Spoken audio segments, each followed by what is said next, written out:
हमको यह जरूर जानना चाहिए कि आखिर विश्व हिंदू परिषद है क्या, इसकी स्थापना क्यों हुई और इसका उद्देश्य क्या है। साधना अगर आप आनंद से करेंगे, अगर इसको बोझ समझ के हम साधना करने बैठे करेंगे तो नहीं होगा, लेकिन जब आनंद से करेंगे तो परिणाम की प्राप्ति शामिल हो जाती है।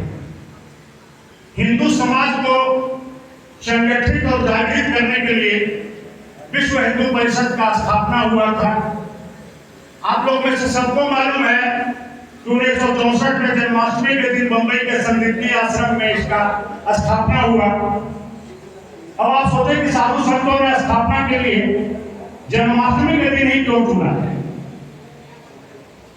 जन्माष्टमी के दिन इसलिए चुना गया क्योंकि यदा यदा ही धर्मस्य ग्लानिर्भवति कहने वाले का भी जन्म इसी दिन हुआ था।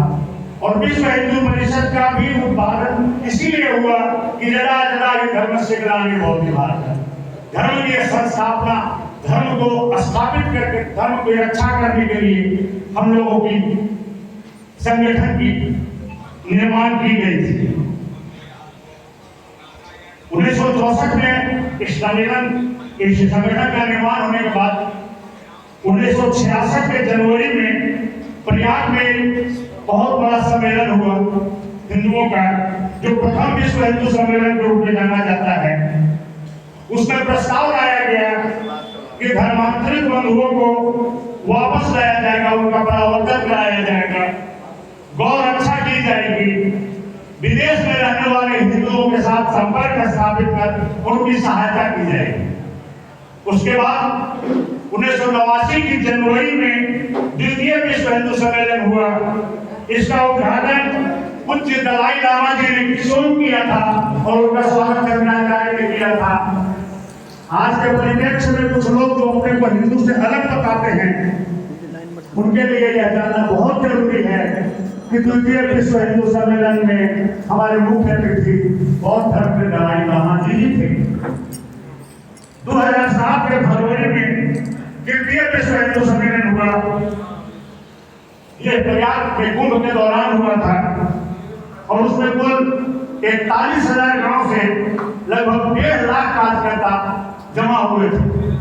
यह सब आपको जानना इसलिए जरूरी है कि किसी भी संगठन का क्रमबद्ध विकास होता है।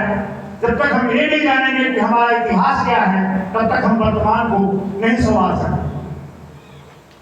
2007 के फरवरी के सम्मेलन से पहले 1991 में जन जागरण अभियान हेतु सांस्कृतिक रक्षा योजना बनी।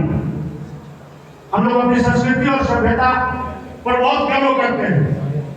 हमें बताया जाता है कि भारत विश्व गुरु था और दोबारा हम विश्व गुरु के रास्ते पर चल रहे हैं।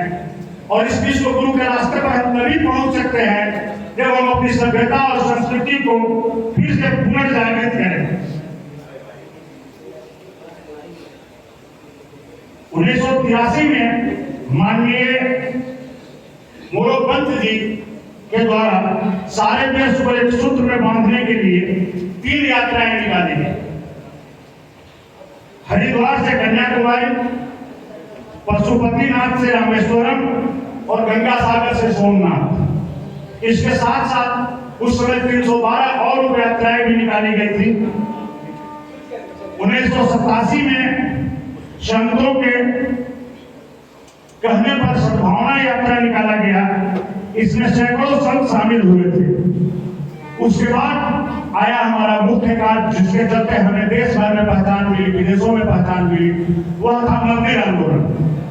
श्री राम जन्मभूमि मुक्ति के लिए जो आंदोलन हमने किया था,